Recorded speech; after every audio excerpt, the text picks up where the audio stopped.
Com a idade aparecem doenças, expressou Henrique.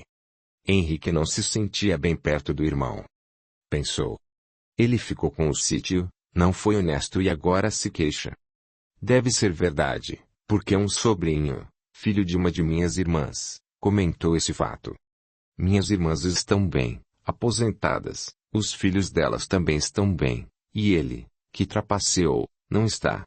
Você quis tanto ficar com o sítio, lembrou Henrique. Pois é, mas era do papai. Você não quer nos visitar? Irei qualquer dia. Você tem um carro bom, bonito e novo. Não usa? Observou o irmão. Às vezes, é que aqui tudo é perto e gosto de andar. Quando cheguei o porteiro não me deixou subir, queria esperá-lo no seu apartamento, o irmão reclamou. Isso não pode.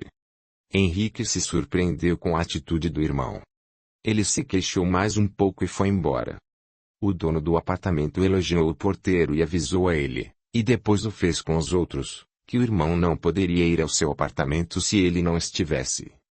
Começou a participar das vidas dos idosos.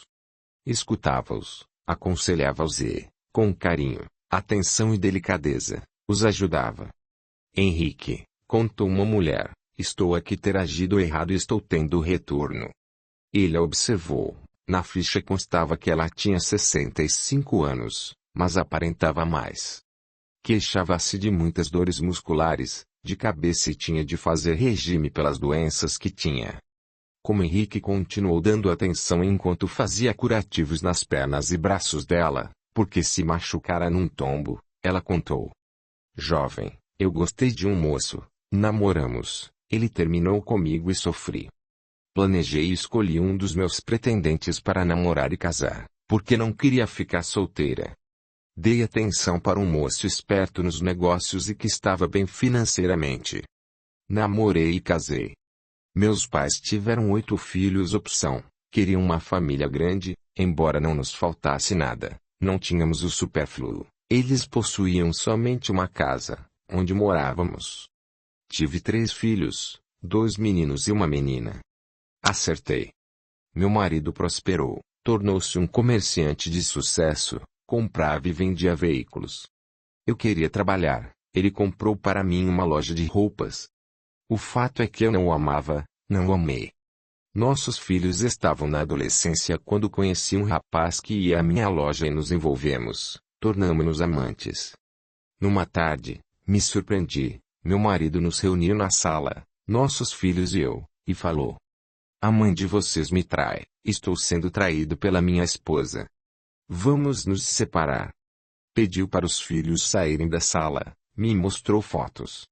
Ele, quando desconfiou que estava sendo traído, contratou uma pessoa para me seguir e tirar fotos. Ele saiu de casa e foi para a residência de sua mãe. No outro dia, um advogado me procurou. Resultado. Éramos casados com comunhão de bens, e meu marido queria a separação. Foi um escândalo. Meus pais, idosos, quem cuidava deles era minha irmã caçula, adoeceram de desgosto.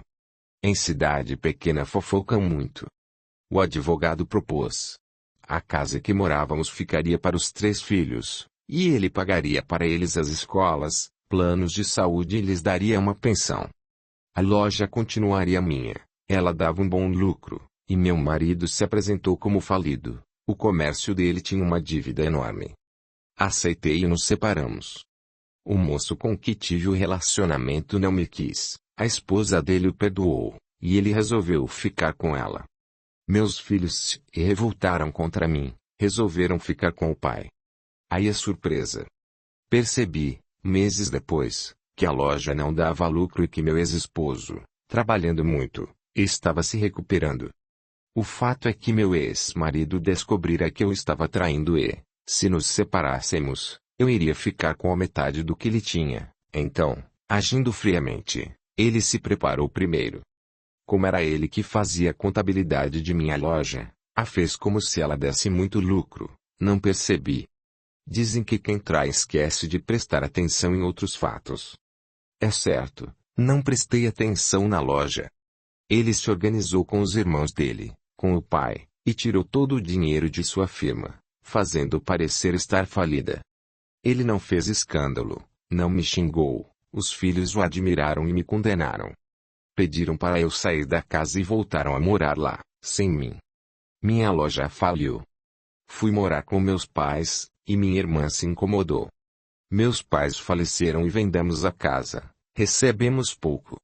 Fui morar numa kitnet, tive alguns envolvimentos que não deram em nada. Trabalhei até de empregada doméstica, fiquei doente e vim para cá. Seus filhos não a visitam? Henrique perguntou. Não. Um dos meus filhos trabalha com o pai, meu ex-marido está rico. O outro filho estudou, reside em outra cidade, é ele quem me dá dinheiro.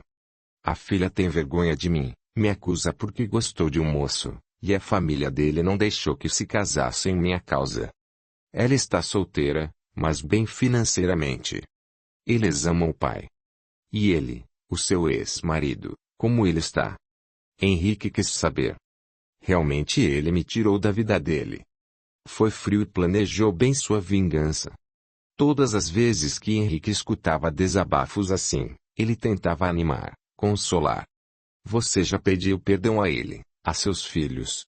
Eu que fui a prejudicada, a mulher indignou-se. Ele me trapaceou na separação. Pense. Você o enganou, fingiu amá-lo, casou, tinha um lar e filhos. Você o traiu. Pessoas reagem diferente diante de uma traição, tantos até matam.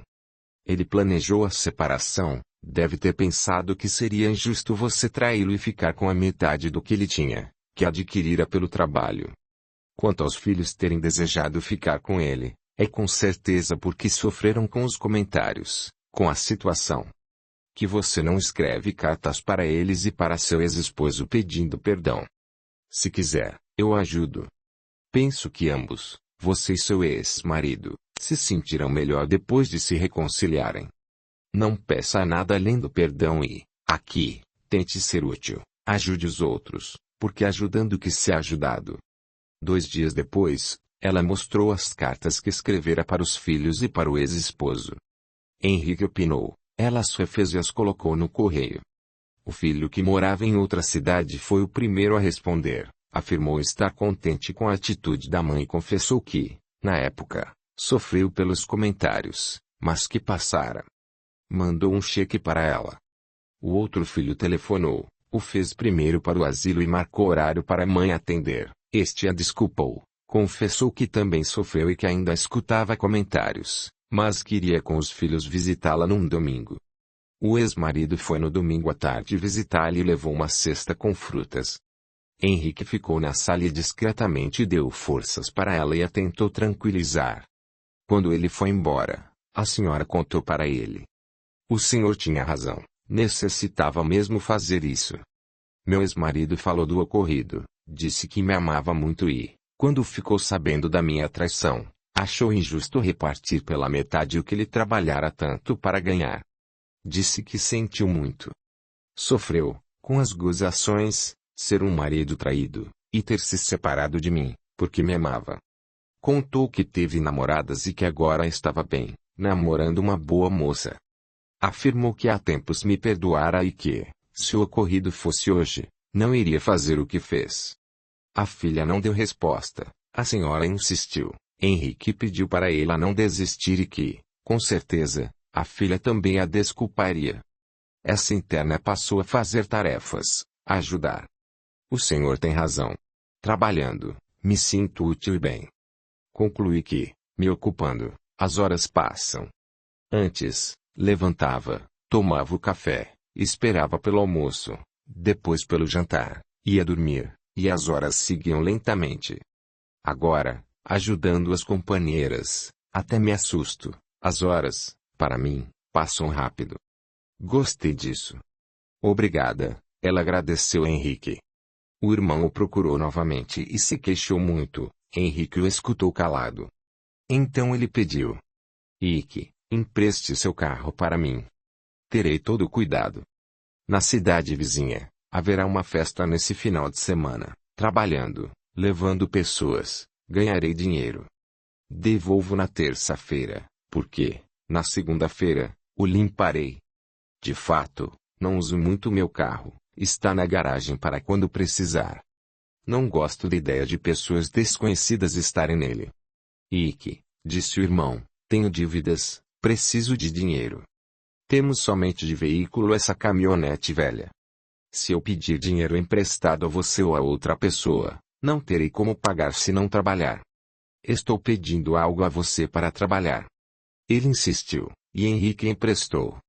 Na terça-feira, ele devolveu o carro limpo, com pouco combustível. O irmão agradeceu e contou que dera para faturar um bom dinheiro. Voltou a pedir, e isto tornou-se frequente. As irmãs não gostaram. Foi então que Henrique recebeu a indenização ter ficado preso indevidamente. Era, para ele, uma quantia razoável.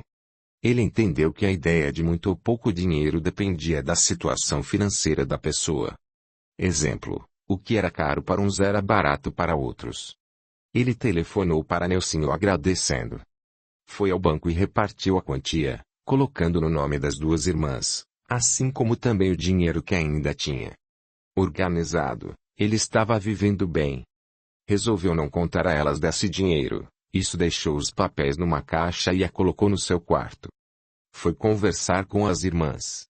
Comprei o apartamento nos nomes de vocês duas, contou ele. Quando emprestar o carro para nosso irmão, é porque ele está trabalhando com ele. Se vocês prestarem atenção, estamos bem, e ele não. Vocês duas devem perdoá-lo. Perdoamos, explicou uma delas, mas não queremos ter contato com ele. Agradecemos. Você, de fato, é bondoso.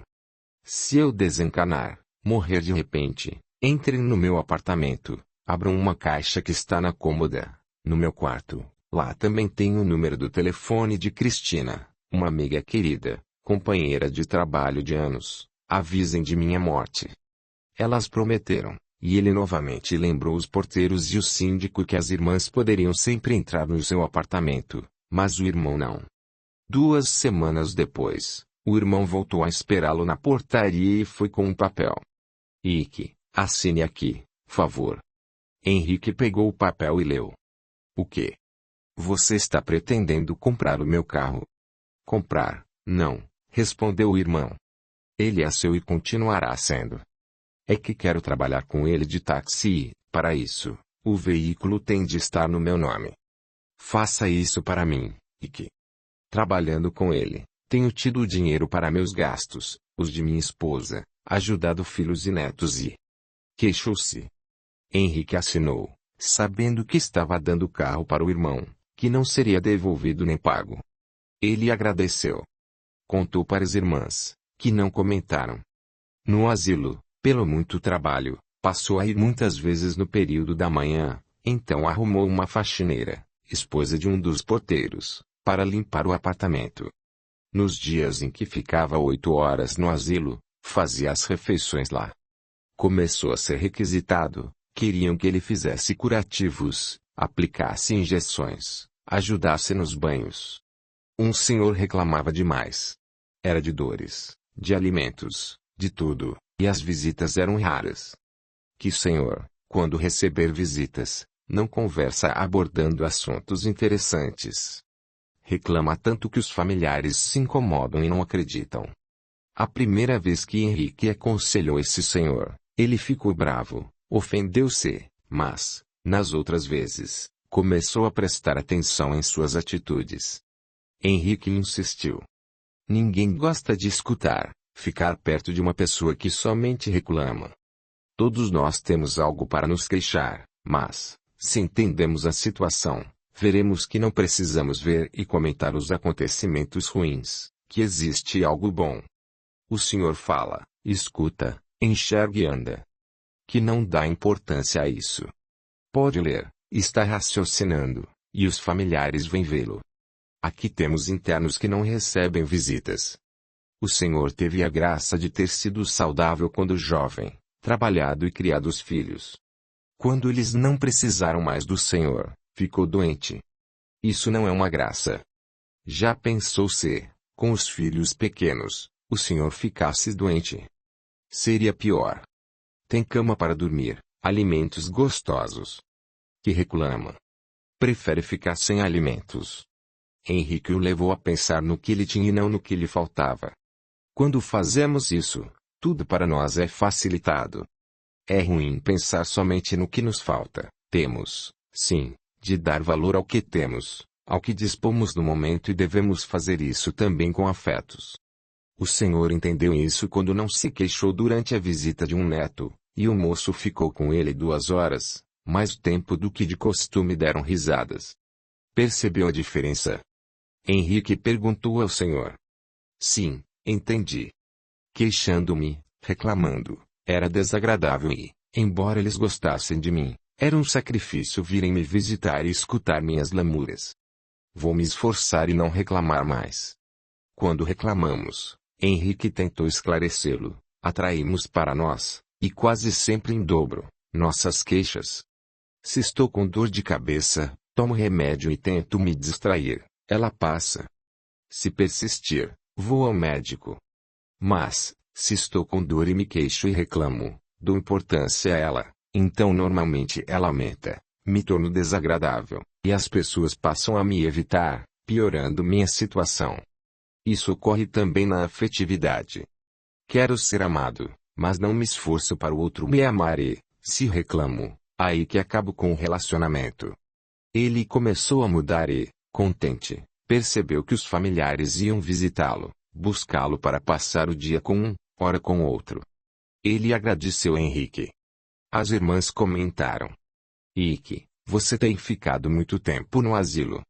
Não era para ser somente horas. Era, mas o trabalho aumenta e, como eu posso fazê-lo, não tenho coragem de negar. Gosto de trabalhar. É castigo para mim ficar ocioso. Ele se recordou dos meses que ficara na cela sem fazer nada. Não exagere, meu irmão, recomendou uma delas. O irmão, assim que se apossou do carro, não foi mais vê-lo. Soube que ele fizera, do veículo, um táxi. Embora o carro tivesse sido bom, com certeza, se não tivesse manutenção, logo estragaria e teria de consertá-lo. Mas isso não era problema para Henrique, que estava bem, em paz e contente com o modo que vivia. Audiolivro realizado pelo canal Surya Chand Audiobook. Ia quase todas as terças-feiras, à noite, num centro espírita, onde assistia a palestra, recebia passes e fez amizades. Interessou-se, e muito, quando passaram a fazer palestras das explicações do livro de Allan Kardec, O Evangelho segundo o Espiritismo, porque o autor focou muito nos ensinamentos de Jesus contidos no Sermão da Montanha. Então compreendeu que muitos capítulos dessa obra são baseados em motivar as pessoas a serem boas. Uma palestra que fez Henrique meditar foi sobre o capítulo 8º, que a mão esquerda não saiba o que faz a direita, item 9, a caridade material e a caridade moral, que todos podem praticar, que materialmente nada custa, e que, não obstante, é a mais difícil de se pôr em prática. Henrique leu e releu esse capítulo e pensou. Dei, sim, de material, mas, nestes anos, tenho dado de mim, meu tempo, trabalho, amizade, consolo, penso que pratiquei a caridade moral. Sinto-me em paz. Estou contente. Pegava livros emprestado no centro, mas não conseguia ler muito, primeiro porque não tinha hábito de leitura, depois porque passou a ficar 10, 12 horas no asilo, chegava no apartamento cansado.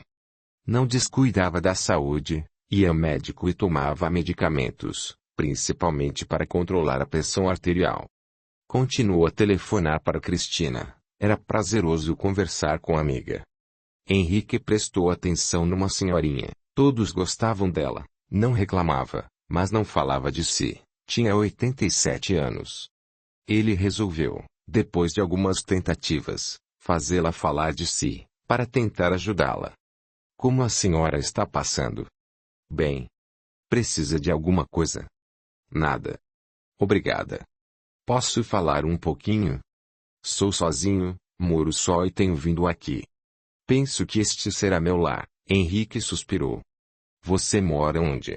A senhora se interessou em saber. Henrique sentiu que tinha conseguido chamar a atenção dela e respondeu.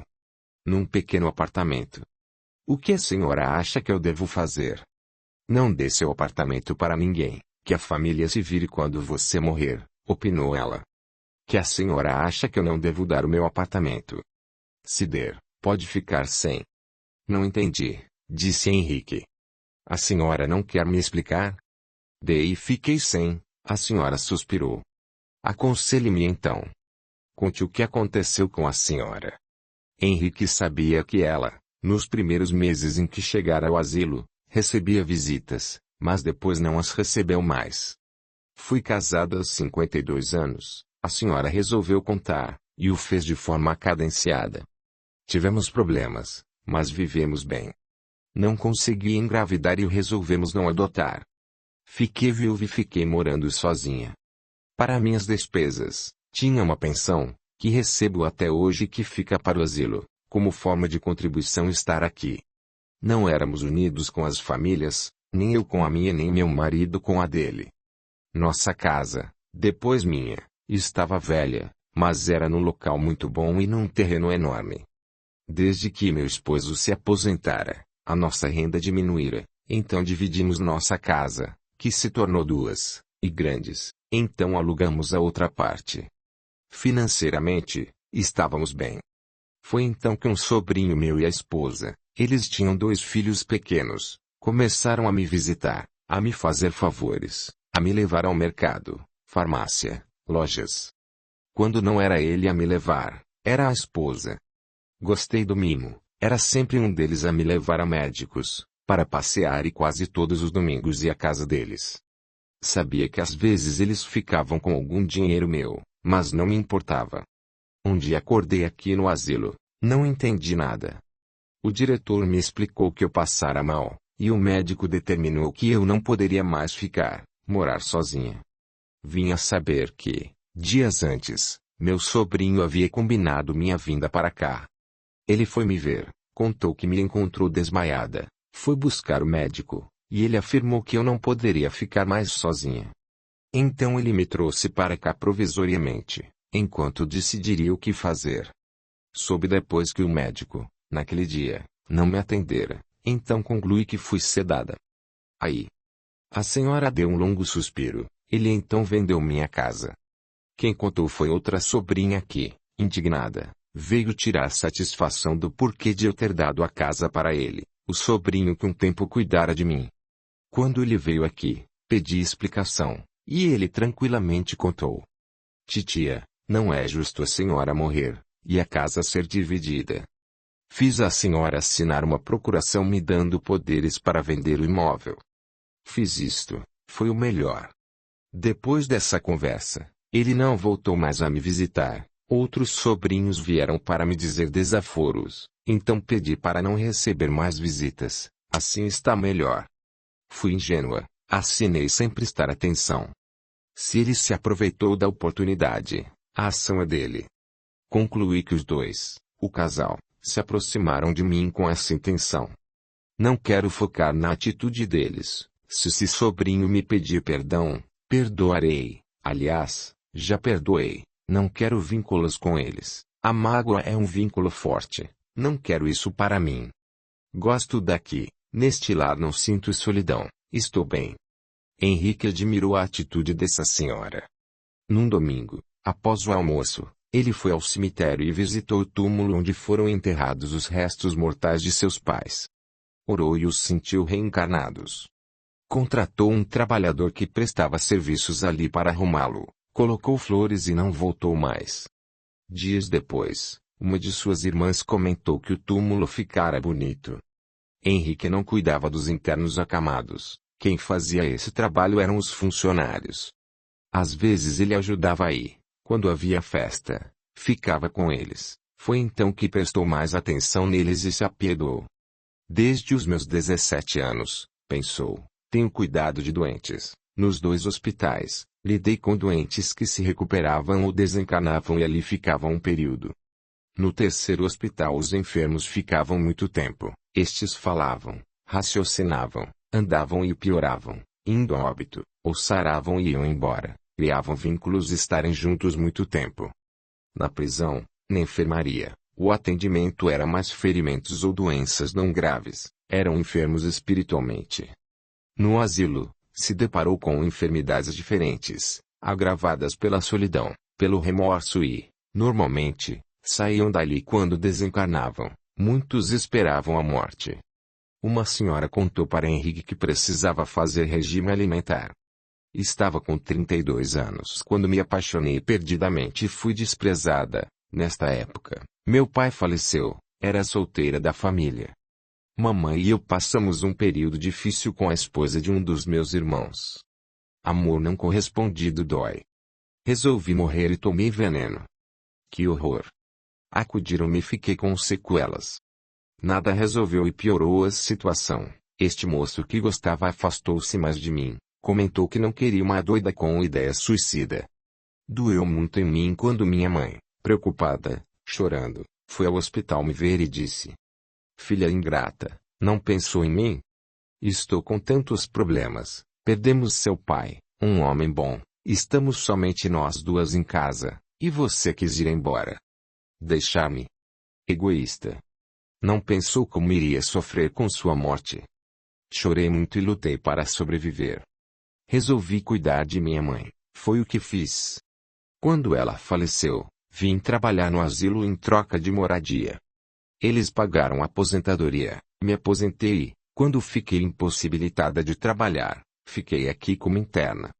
Sou grata às pessoas que me socorreram, porque, se tivesse falecido naquele dia, iria causar muitíssimo sofrimento à minha mãe. Não queria isso, nunca quis que ela sofresse.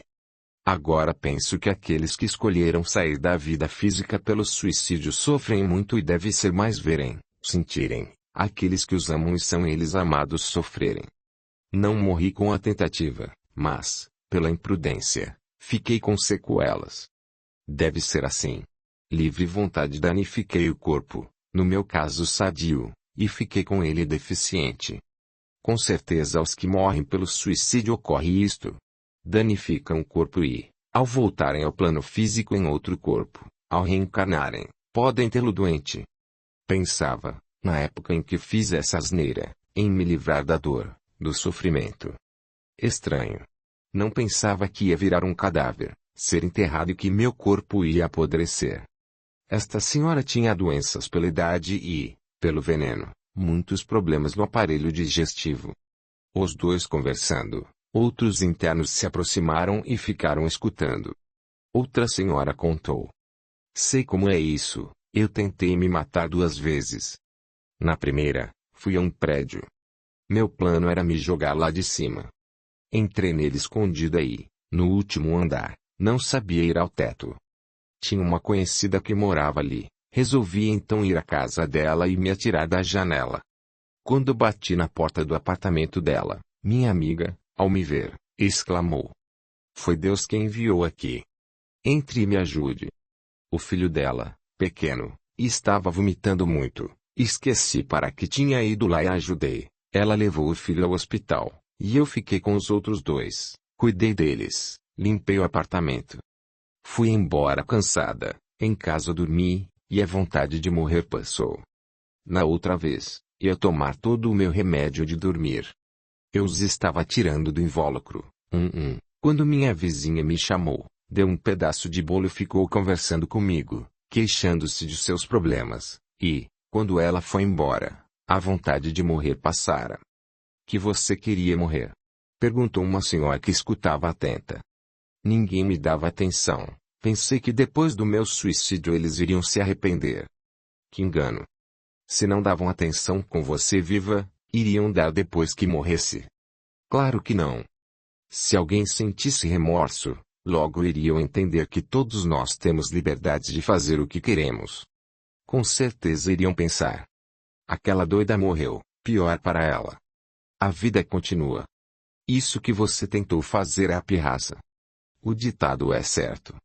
Quem pirraça é pirraçado. Você está certa, concordou a senhora. Às vezes ainda sinto vontade de me suicidar. Mas aqui é tão difícil fazê-lo que desisto. Senhora, aconselhou Henrique, não podemos fugir dos problemas, da dor. O melhor é enfrentar, porque tudo passa, a vida continua. Não acabamos com a morte do corpo físico, e sobreviver, após o suicídio, No plano espiritual, deve ser complicado, e posso afirmar. Quem mais sofre é o suicida. O melhor é esperar e, quando chegar a hora certa de partir para o lado de lá, ir numa boa, tranquilo e em paz. No asilo, funcionários, colaboradores e voluntários conversavam muito com aqueles que diziam querer se suicidar. Henrique concluiu que, de fato, pessoas que se suicidam querem se livrar, acabar com problemas, dificuldades, da dor do momento. A vida não acaba, e o suicida enfrenta dores maiores, normalmente se arrepende, e a dor do remorso é realmente forte e persistente. Se entendessem que tudo passa, normalmente tudo se resolve, dores se amenizam, problemas são solucionados, novos amores vêm, o tempo escuro clareia, e a vida continua. O grupo se despediu para ir tomar o lanche da tarde. Um enfermeiro comentou com Henrique. São, infelizmente, muitos os idosos que se suicidam. Aqui tivemos 2 tentativas e, após esse fato, ficamos mais atentos.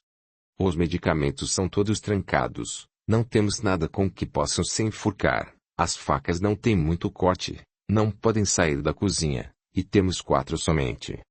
Antes, os medicamentos vinham em frascos. E esses ditos perigosos estão vindo em cartelas.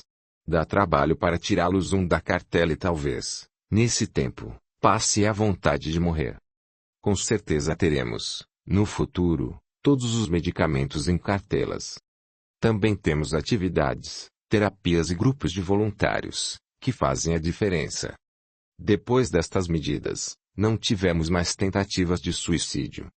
Henrique se lembrou que, no Hospital do Fogo Selvagem, não tinha nenhuma tentativa de suicídio, porque havia conforto, consolo, se falava muito em Deus, e eles recebiam amor e carinho. Na penitenciária, depois das palestras e alguns cuidados, o índice de suicídio diminuiu. Às vezes, Henrique concluiu, a pessoa é tentada, está sofrendo e pensa que o melhor é abandonar a vida física, mas, se encontra dificuldades, desiste. E muitas vezes a vontade passa. Dificultar é uma prevenção, em ajudar a pessoa, fazê-la se sentir amada é a melhor maneira de ajudá-la. 3 finais de semana ano, asilo fazia uma festa, sexta-feira e sábado à noite e domingo à tarde, ocorria no pátio, onde colocavam mesas e serviam bebidas e petiscos, tinha jogos, música, venda de artesanatos e vários outros objetos. Era realizada pelos trabalhadores da casa e voluntários. Arrecadava uma quantia razoável de dinheiro, que era dividido. Primeiro, pagavam dívidas, segundo, usavam na manutenção do prédio, depois, para compras de objetos, remédios, camas, colchões, roupas etc. E tentavam guardar um pouco. As pessoas da cidade cooperavam, era uma festa agradável. Os internos também gostavam. Os que podiam, conseguiam, se arrumavam, colocavam as melhores roupas. Uns ficavam sentados na área, outros dançavam e cantavam. Os acamados, infelizmente, ficavam em seus leitos, e era com eles que Henrique ficava. No asilo havia internos que não andavam, a maioria estava realmente enferma e dependente. Henrique, desde que passara a ir ao asilo, prestava atenção nesses doentinhos e os tentava ajudar. Eis que me defronto com uma outra forma de sofrimento, pensou Henrique. Ficar dependente é passar um período realmente difícil. Eram, para os funcionários do asilo, os dias de festa, de muito trabalho. Os internos em estado melhor de saúde queriam atenção, ajuda para o banho e para se arrumar, e os que não iam ao pátio também precisavam de atenção. Eles escutavam a música, conversas, e alguns se agitavam, outros se esforçavam para escutar. Sempre um companheiro de trabalho trazia para Henrique petiscos, pizza e sanduíches. No sábado, um funcionário da casa foi chamá-lo porque alguém queria vê-lo. Ele foi ao pátio e se surpreendeu, era seu irmão. Ike, disse o irmão, nem acreditei quando, ao perguntar de você, me informaram que estava aí dentro e não na festa. Temos enfermos que precisam de cuidados, respondeu Henrique. Você ganha bem aqui. Trabalho como voluntário. Que coisa. Não precisa de dinheiro? Perguntou o irmão. Não. Não comprou outro carro. Henrique respirou fundo, pensou até em responder que tinha e que estava com ele. Não, foi lacônico. Poderia comprar um outro novo e bom. Para emprestar a você? Bem, é que não entendo você trabalhar aqui e não receber nada, observou o irmão. Penso que você não entenderia mesmo. Você não sente vontade de ajudar as pessoas? Quando ajudamos, somos ajudados. Viemos aqui à festa e estamos trabalhando. Já fiz meu turno, agora um filho está com o carro, depois será o outro. Estamos transportando pessoas, ajudamos. Novamente, Henrique sentiu vontade de responder que eles estavam, sim, trabalhando, isto era bom, mas o trabalho voluntário era outra coisa.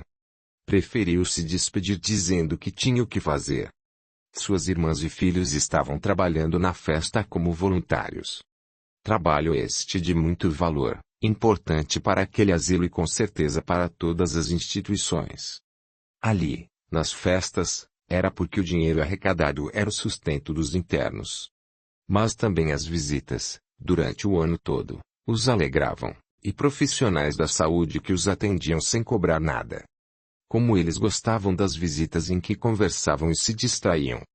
Como o grupo de duas irmãs, que iam todas as terças-feiras, levavam lanches, jogavam bingo, davam prendas. Eles gostavam e esperavam ansiosos pela visita. Também dois músicos, um senhor mais velho e um jovem, iam às quintas-feiras à noite, às 19 horas, tocar violão e cantar. Havia também outros grupos que iam de vez em quando, e era prazeroso ver a alegria deles. Henrique, nas noites de festa, ficava até tarde da noite. Quando a festa terminava, precisava ajudar os internos a se acomodarem nos leitos. Na noite de sábado, em que conversara com o irmão, foi embora às 2h30, esfriara e foi caminhando pelas ruas sem movimento. Agora sinto falta do carro. Logo chegou ao apartamento e dormiu tranquilo. Fez amizades com todos os funcionários, voluntários e internos, os queria bem e era querido. Capítulo 12. A mudança.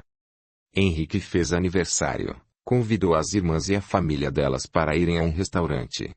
Completara 58 anos. Foi uma reunião muito agradável.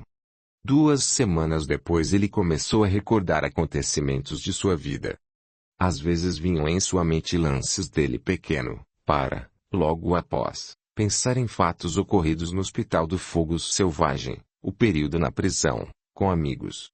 Alguns pensamentos repelia, como alguns fatos ocorridos na penitenciária, outros, curtia, principalmente episódios com pessoas que amava e em que for amado. Não sei que estou lembrando de fatos ocorridos comigo. Não sou saudosista, gosto de dar valor ao momento presente. Ele se recordava enquanto dobrava roupas que haviam sido lavadas, e o diretor do asilo aproximou-se dele. Henrique, queria lhe dizer que você faz diferença aqui. É muito bom tê-lo como voluntário. Obrigado, respondeu ele. Nós que temos de agradecê-lo. Que bom escutar que fazemos ou faremos falta, escutou Frei Arthur. Nos lugares onde passou, isso ocorreu. Você é lembrado na penitenciária, muitos lá sentem falta dos cuidados do enfermeiro. Henrique sorriu. À tarde se sentiu indisposto e se sentou pensando em ficar alguns minutos descansando. Sentiu uma dor forte no peito e dormiu.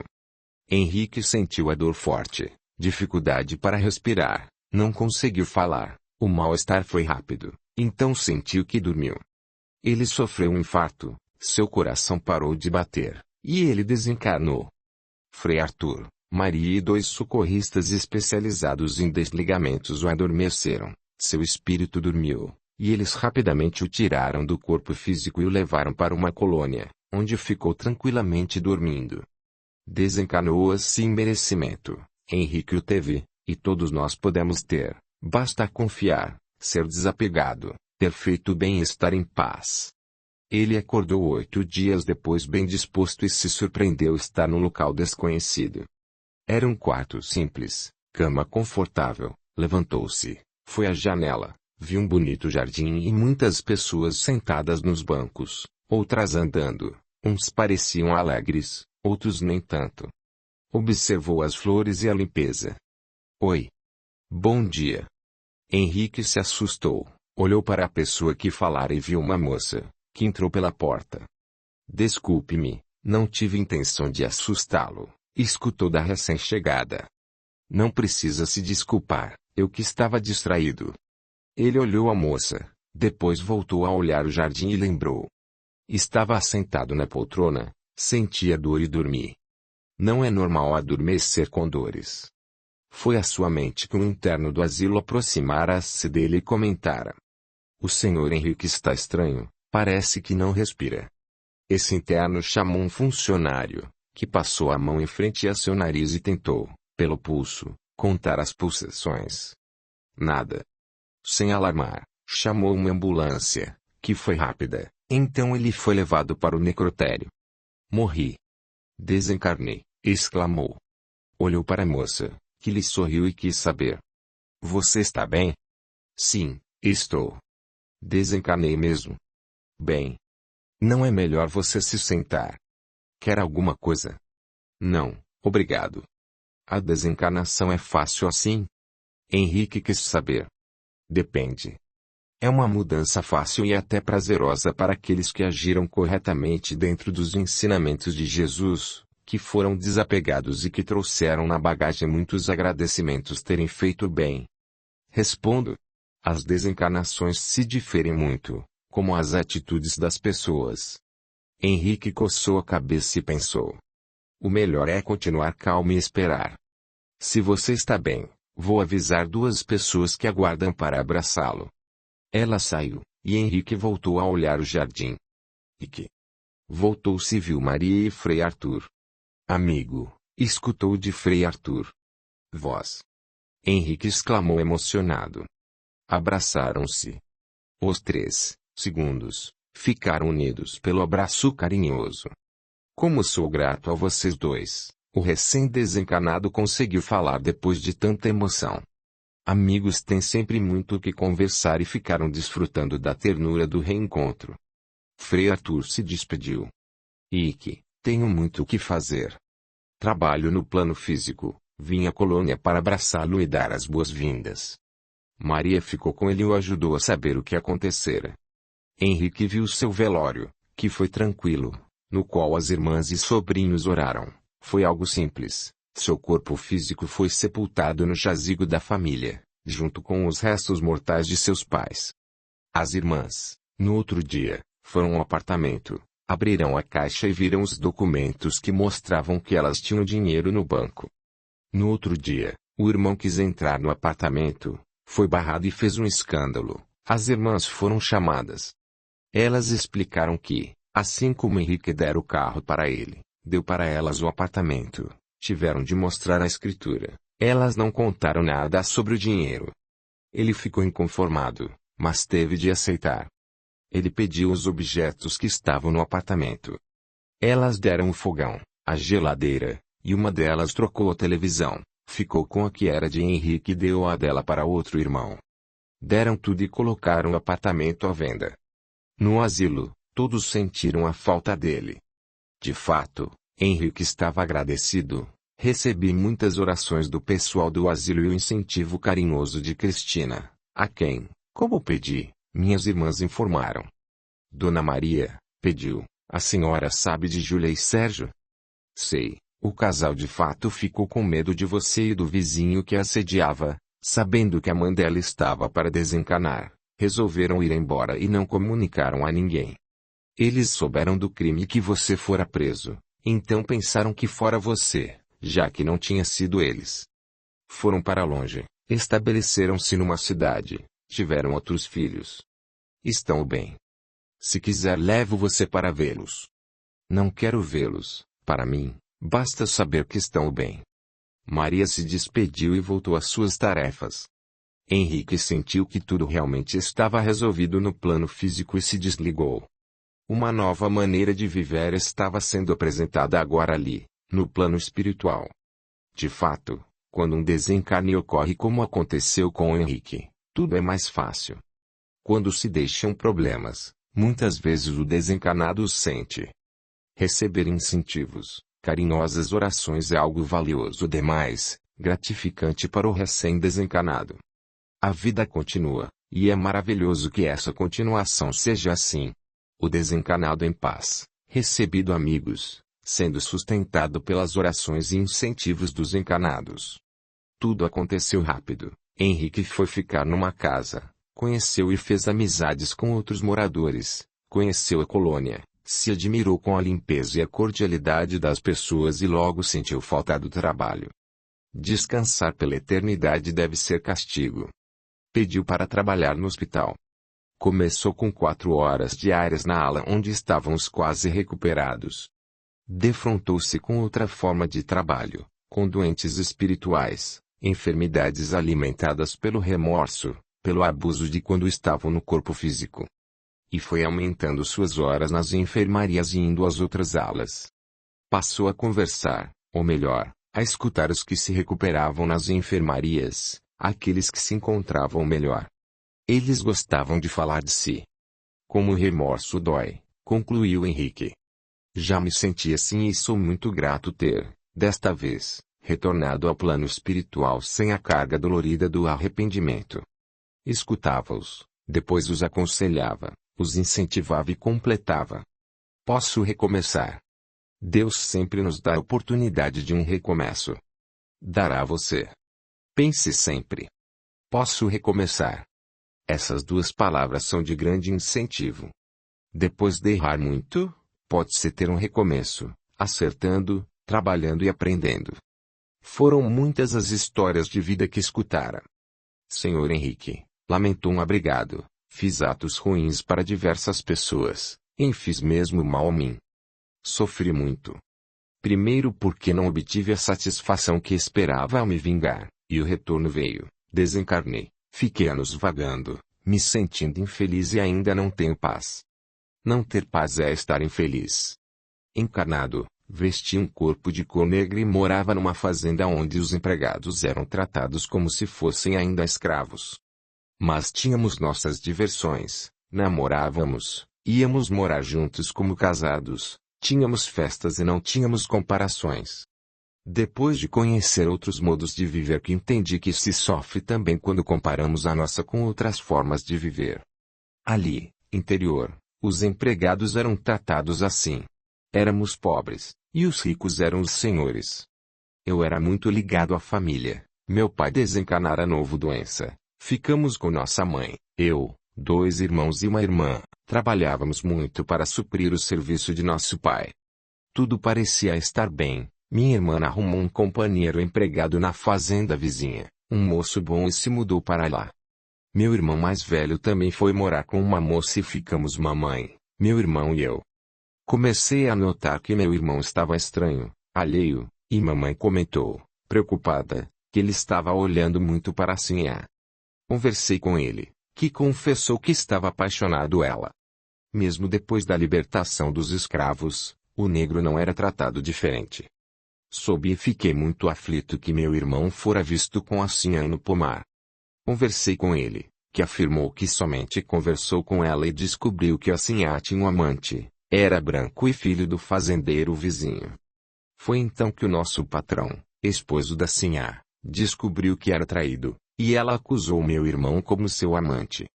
O fazendeiro não fez nada à esposa, mas ele 2 capangas, isto também era comum ali. Pessoas ricas terem jagunços que estavam sempre armados para defenderem a propriedade e o dono, pegaram meu irmão, o colocaram no tronco, que ainda estava no pátio, mas no local mais afastado, fizeram muitos cortes no corpo dele, tiraram em certas partes sua pele e jogaram sal. Quando cheguei do trabalho, mamãe estava em lágrimas, desesperada. Esperei a noite e fui vê-lo escondido, quando vi, apavorei-me, e ele, quando me viu, rogou. Mate-me, meu irmão, não aguento mais de dor. Vou tentar tirá-lo daqui, falei em tom baixo.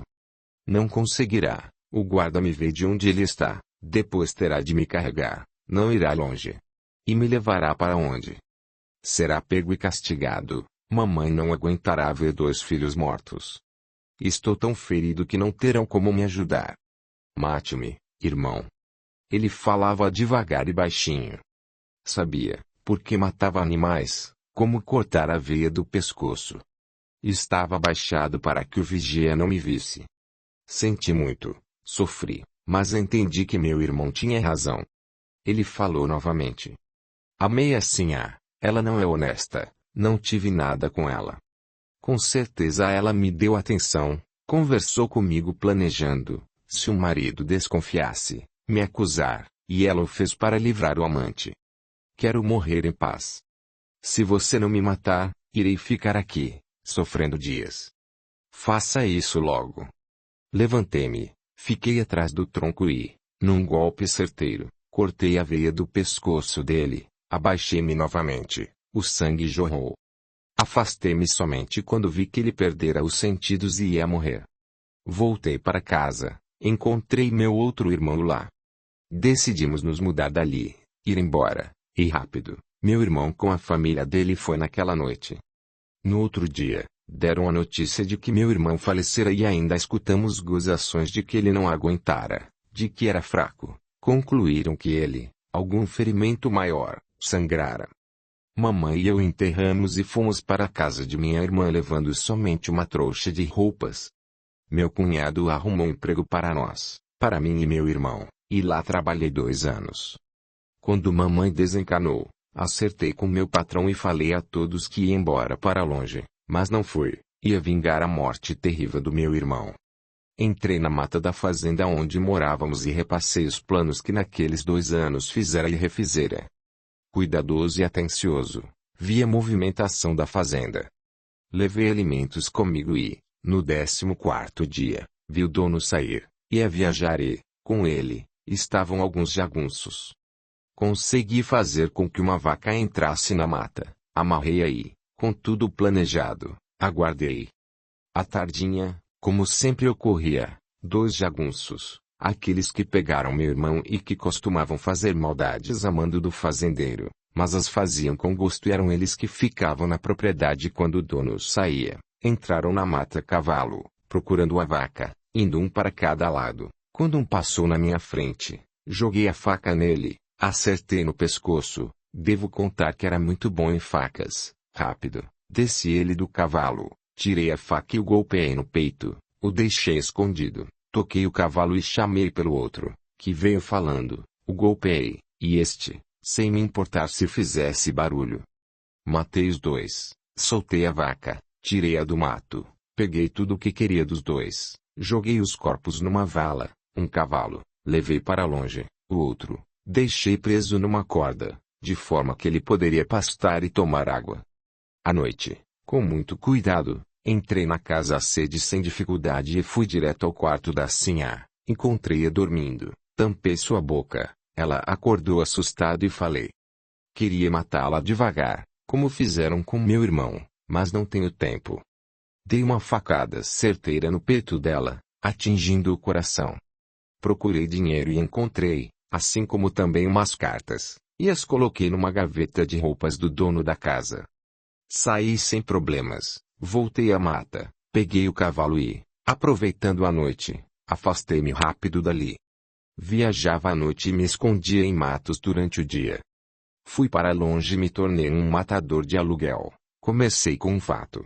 Encontrei uma casinha simples num sítio, onde os proprietários, um casal de idosos, estavam muito tristes porque a neta adolescente que eles criaram tinha sido raptada a um homem mau que apavorava o lugar. Resolvi ajudar o casal que gentilmente me acolhera. Planejei e matei o homem, levei a neta de volta. O casal me deu suas poucas economias e me indicou uma pessoa que queria também se livrar de um opressor. Assim, indicação, fui matando. Eu sempre verificava se de fato quem ia matar era mesmo merecedor. Uma vez recusei o trabalho porque não julguei certo. Juntei bastante dinheiro e voltei para ver meu irmão e irmã. Dei todo o meu dinheiro para eles, que se alegraram. Menti, disse que ganhara trabalhando numa mina. Eles me contaram que assim que nosso irmão amara morrer assassinado e que tudo indicava que fora pelo amante que o senhor encontrou cartas deles de amor. Ele matou o vizinho e depois foi assassinado. Fiquei 8 dias com minha família e parti. Desencarnei assassinado, num trabalho que não deu certo. Denominava o que fazia de trabalho e me orgulhava de matar quem merecia. Como se existisse bom e mau matador. Matar é errado.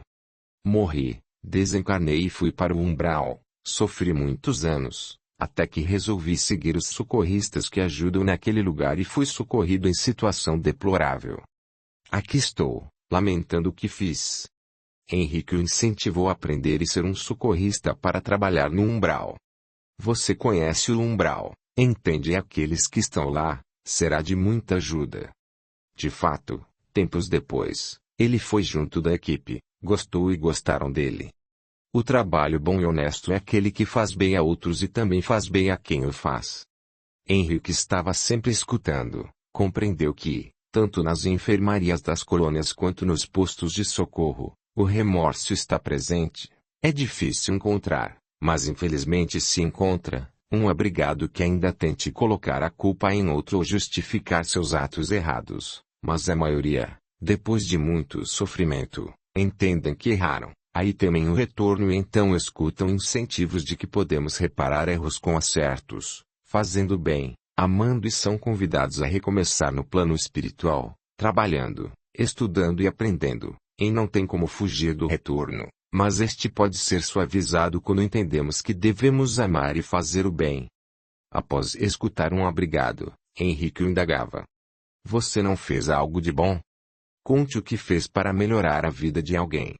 Esse que fora um matador, após pensar, respondeu. Fui bom filho, bom irmão, ajudei-os. Auxiliei aquele casal levando a neta de volta, a livrei de uma vida de humilhação, de continuar sendo uma escrava sexual. Em aqui entendi que não existe diferença entre o bom matador e o mau. Ambos são assassinos. Que você não foca nas coisas boas que fez. Aconselhou Henrique. Pense no bem que fez para que esses atos o incentivem a fazer sempre o bem de forma correta, porque o bem verdadeiro não pode ocasionar o mal para outra pessoa. Passou a fazer isso. Escutava os companheiros. Depois pedia para falarem o que fizeram de bom e normalmente eles tinham também boas lembranças. De fato, devemos pensar nos nossos bons atos, não para ficarmos vaidosos, ou para nos gabar, mas para nos incentivar a fazer outras boas ações. Não devemos focar somente nos nossos erros, mas também nos nossos acertos.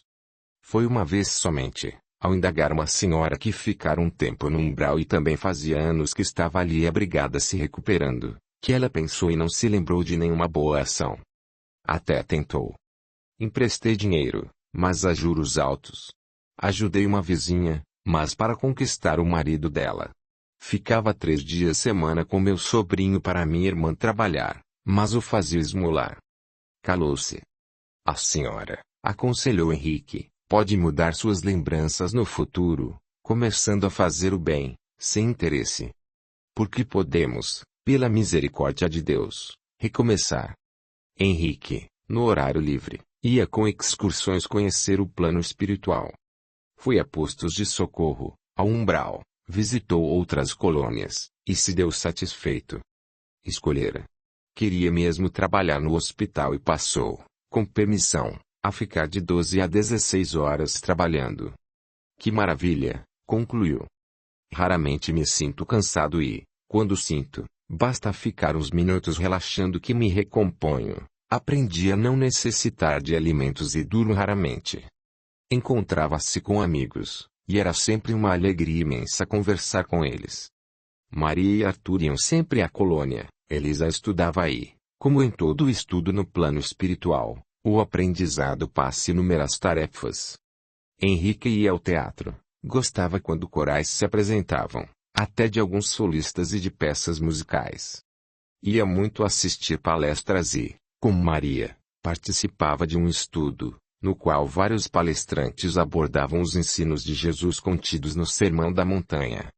Ele estava numa enfermaria quando recebeu o recado de que o orientador do hospital queria falar com ele. Henrique foi. E o orientador, como era costume, recebia todos com atenção e carinho.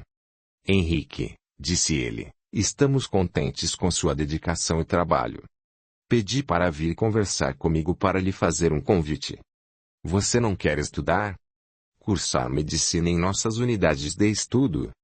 Poderá estudar e, quando reencarnar, já que gosta tanto de cuidar de enfermos, poderá ser um dedicado médico.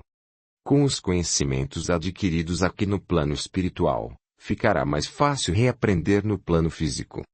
Ele se surpreendeu, pensou 2 segundos, e respondeu com convicção.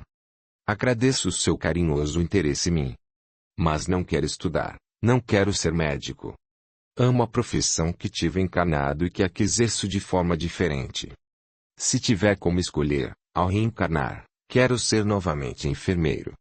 O importante é gostar da profissão e fazer sempre o melhor com que a escolhemos. Você faz. Se mudar de ideia, sabe que pode estudar. Aproveito para pedir ao Senhor para ficar o tempo que eu quiser nas enfermarias. Farei o que está planejado para mim e, depois, irei ajudar nas outras alas. Tem permissão, lembre de que o lazer, e estar com amigos, deve fazer parte também de sua vivência aqui, aconselhou o orientador. Despediram-se. Henrique, não voltou de imediato à enfermaria, sentou-se num banco e ficou olhando o pôr do sol.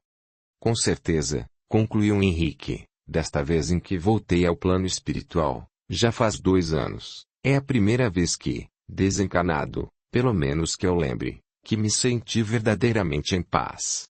De fato, somente sentimos paz quando estamos bem conosco. Bem-aventurados os pacificadores, os fazedores de paz. Como disse o palestrante, estabelecendo um estado permanente de paz em nós mesmos, podemos estar em qualquer lugar, até no meio de turbulências, em harmonia. Porque todos os conflitos externos nascem de um conflito interno e, se queremos acabar com as discórdias, devemos eliminar primeiramente o conflito em nós. Se estamos em paz, somos felizes, e este estado normalmente se transforma em benevolência para todos os que nos rodeiam. Se não estivermos em paz, tornamo-nos infelizes e podemos irradiar esse sentimento negativo infelicitando a outros. Quando temos paz, ninguém pode nos prejudicar, podemos até receber alguma maldade externa, mas nosso interior não é atingido, não nos ofendemos mais, não nos sentimos prejudicados. A paz harmoniza, e esta harmonia irradia beneficamente com energias de serenidade que causam bem-estar a todos que são receptivos. Se conseguirmos ser pacificadores individuais, os seremos para muitos. Henrique abriu um caderninho que guardava no bolso de seu jaleco. Ele, depois das palestras, anotava algumas frases. Leu. O Sermão da Montanha é o maior ensinamento espiritual do qual podemos usufruir para o nosso crescimento e evolução. Pobre pelo espírito é aquele que se libertou dos apegos materiais e, puro de coração, libertou-se de todo o amor, um exercício constante de querer servir. Servir amor remove os obstáculos que existem entre nós e Deus. Justiça é uma atitude correta nossa com o Criador. Justo é aquele que vivencia os 2 primeiros mandamentos. Amar a Deus e ao próximo, ser caridoso com todos. A luz é incontaminável, todas as outras coisas aceitam impureza, menos a luz. Sejamos, pois, a luz do mundo. A luz divina que está em nós deve ser um farol a iluminar tudo o que nos rodeia. Com certeza, essa é a maior caridade que se pode fazer. A compreensão do Sermão da Montanha nos dá a liberdade para vencer o egoísmo e ter uma maior compreensão da vida. Este entendimento é como uma chave que nos abre a porta de uma melhor vivência, somos nós que teremos de abrir essa porta. Quando jejuar, lave o rosto. Não devemos cultuar tristeza, podemos e devemos fazer tudo com alegria e suavidade, assim passamos períodos complicados facilmente. Trabalhar sempre com alegria, amando a tarefa, fazê-la do melhor modo possível e, após concluí-la, entender que o resultado do trabalho não lhe pertence, é de bom grado oferecê-lo ao Criador. Trabalhe sempre para Deus. É muita felicidade servir ao nosso Pai Celeste. Esse servir é força e grandeza. Há mais felicidade em dar do que em receber. Quem dentre nós quiser ser grande, seja o servidor de todos. Não devemos, após servir, trabalhar para o bem, pensar que fizemos grandes coisas, mas, sim, que fizemos nossas obras através de alguém que o permitiu. Esse conhecimento e a vontade de servir nos levam a ser servos fiéis do Senhor. Pedi e recebereis. O pedir, procurar, bater na porta são uma condição indispensável para assumir uma atitude de criar em nós uma energia favorável para que possamos receber. Tornamo-nos receptivos e fazemos merecer. Deus abre a porta a quem bate, faz encontrar os que procuram, dá àqueles que pedem, é a causa do efeito. Quem ouve minhas palavras, pensar, planejar e querer o fazer algo de bom e não realizar é ruína, fracasso. É maravilhoso quando as ideias que se tornam atos bons. Se realizamos obras, estamos construindo nossa casa sobre a rocha. Planejar, querer fazer é prazeroso e necessário, mas, se ficarmos somente na vontade, é a casa sobre a areia, que a terra existe em bons tempos, mas desaba em períodos difíceis. Quem vive com amor e realiza os ensinamentos de Jesus é um sábio. Jesus encerra o Sermão do Monte aconselhando a seguir no bem sempre, independentemente de onde estiver, e no presente. Henrique guardou o caderninho, olhou o pôr do sol, era algo que não cansava de admirar. Tão lindo. Estou muito feliz. Minha vontade é ficar aqui para sempre. Chegará o tempo em que terei de voltar ao plano físico. Sei que este período aqui passará, porque tudo passa. Sou muito grato e dou valor ao momento que estou vivendo.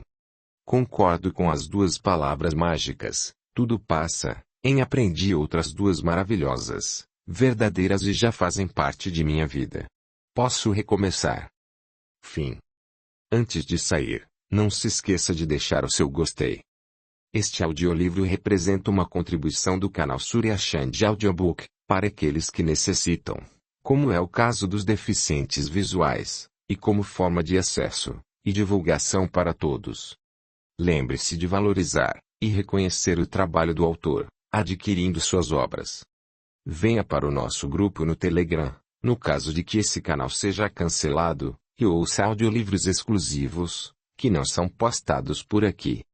Veja o link na descrição do vídeo. Gratidão.